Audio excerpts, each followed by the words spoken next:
La Bible en un an. Lecture du 23 mars. Luc, chapitre 5, versets 29 à 39. Lévi lui donna un grand festin dans sa maison, et beaucoup de publicains et d'autres personnes étaient à table avec eux.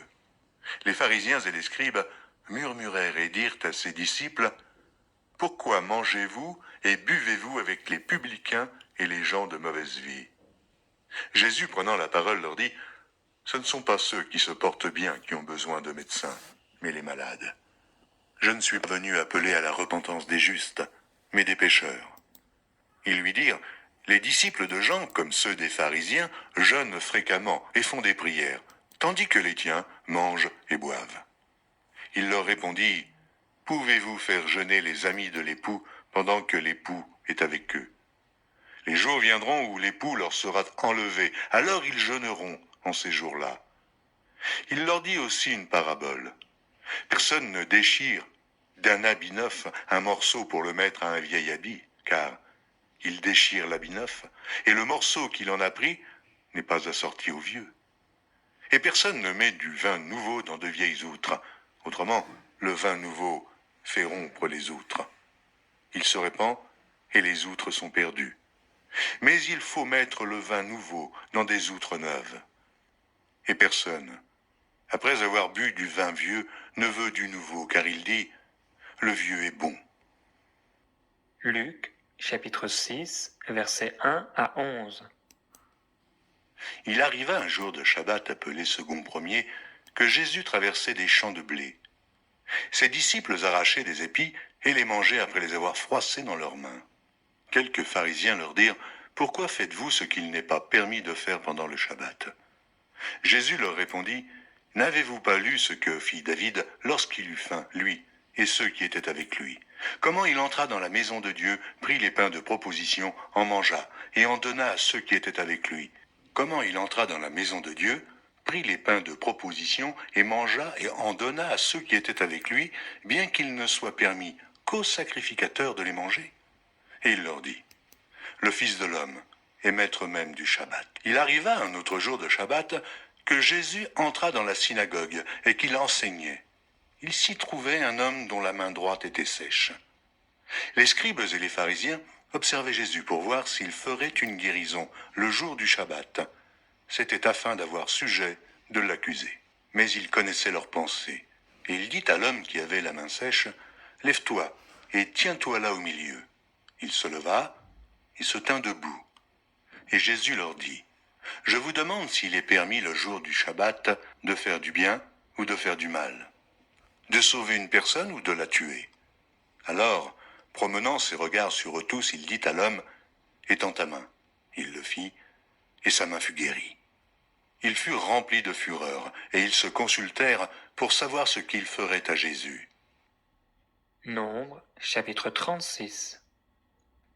Les chefs de la famille de Galaad, fils de Makir, fils de Manassé, d'entre les familles des fils de Joseph, s'approchèrent et parlèrent devant Moïse et devant les princes, chefs de famille des enfants d'Israël.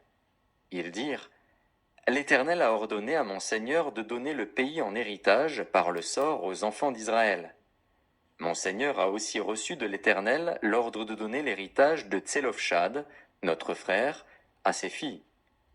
Si elles se marient à l'un des fils d'une autre tribu des enfants d'Israël, leur héritage sera retranché de l'héritage de nos pères et ajouté à celui de la tribu à laquelle elles appartiendront.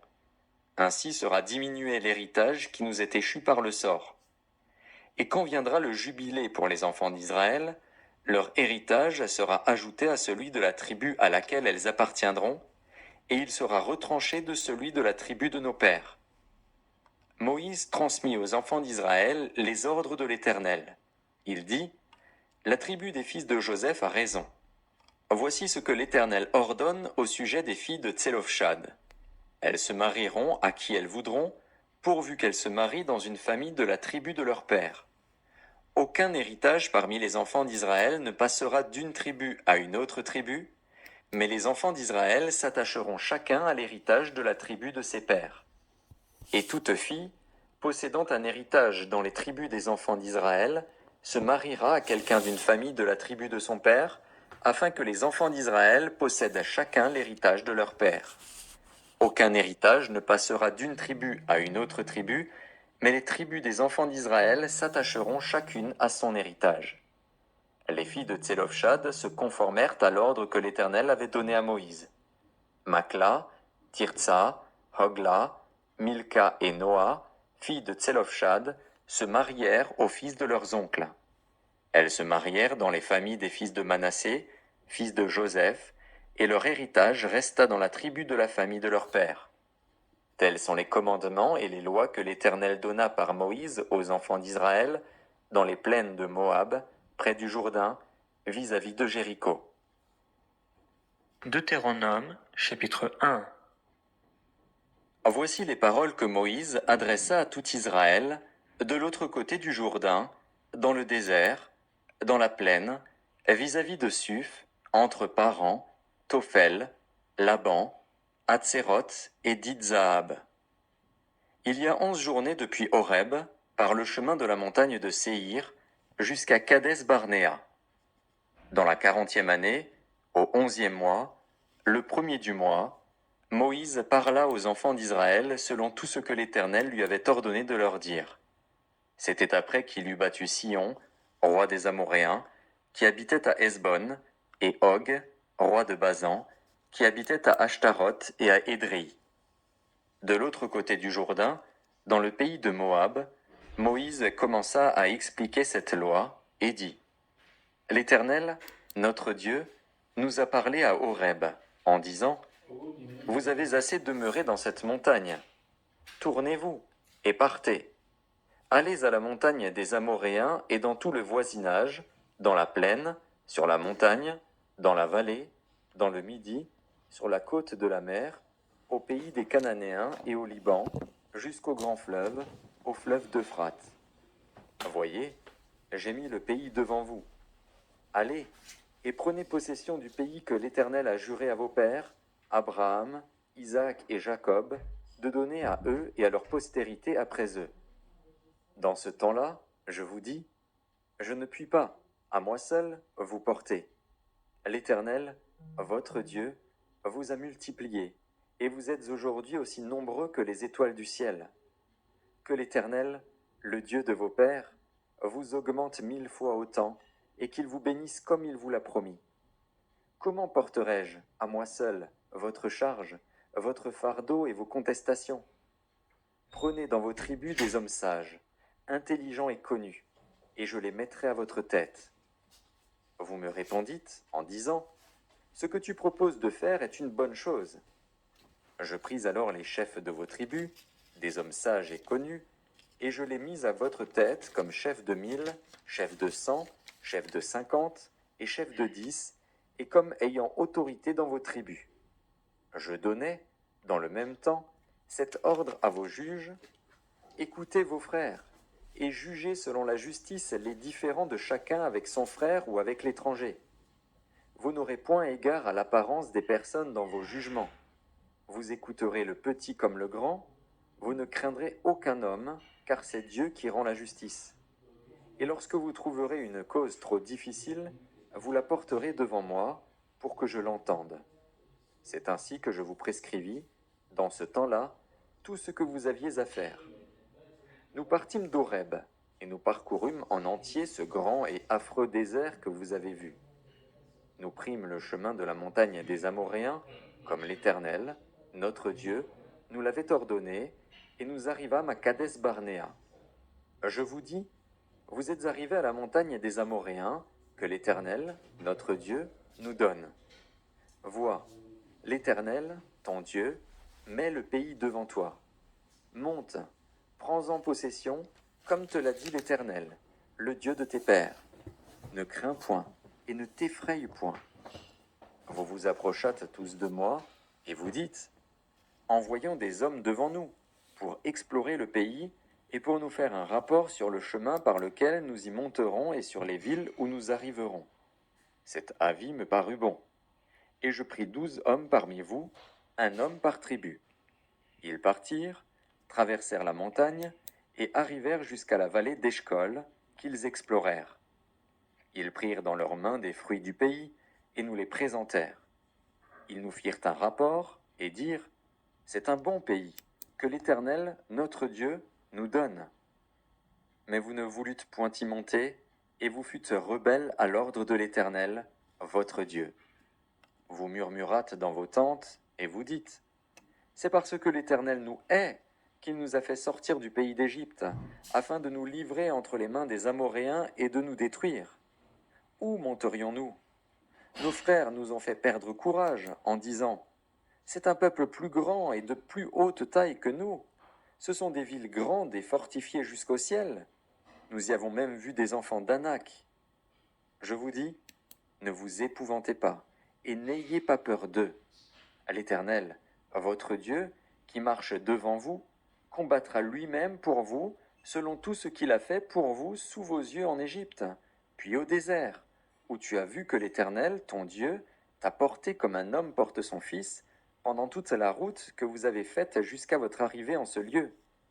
Malgré cela, vous n'eûtes point confiance en l'Éternel, votre Dieu, qui allait devant vous sur la route pour vous chercher un lieu de campement, la nuit dans un feu afin de vous montrer le chemin où vous deviez marcher, et le jour dans une nuée.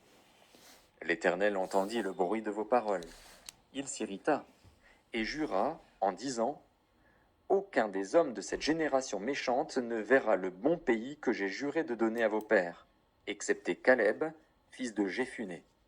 Il le verra, lui, et je donnerai à lui et à ses enfants le pays sur lequel il a marché, parce qu'il a pleinement suivi la voie de l'Éternel.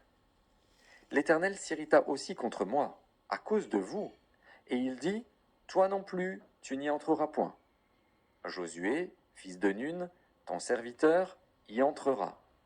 Fortifie-le, car c'est lui qui mettra Israël en possession de ce pays.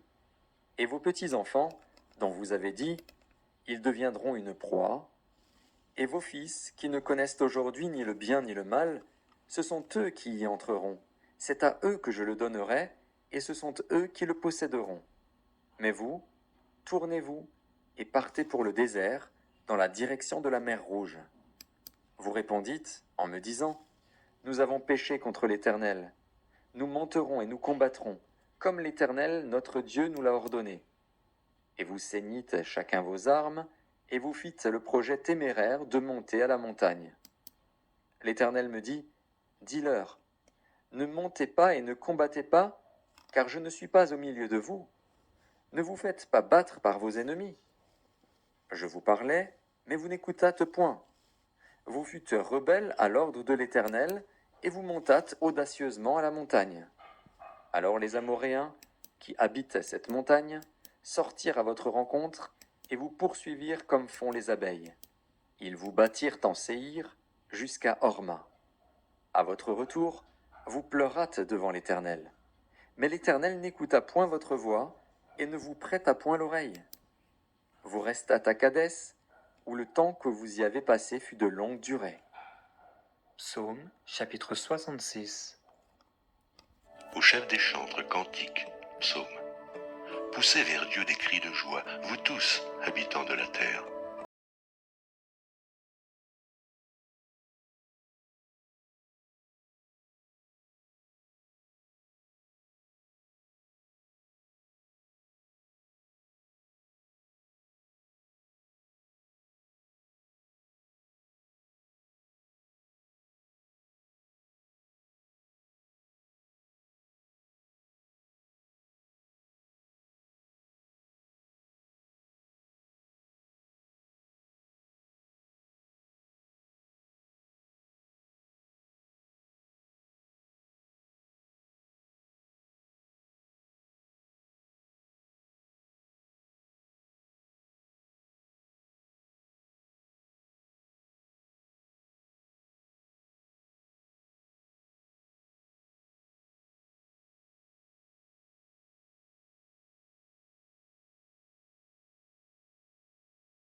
Proverbes chapitre 11, versets 24 à 26. Tel qui donne libéralement devient plus riche, et tel qui épargne à l'excès ne fait que s'appauvrir. L'âme bienfaisante sera rassasiée, et celui qui arrose sera lui-même arrosé. Celui qui retient le blé est maudit du peuple, mais la bénédiction est sur la tête de celui qui le vend.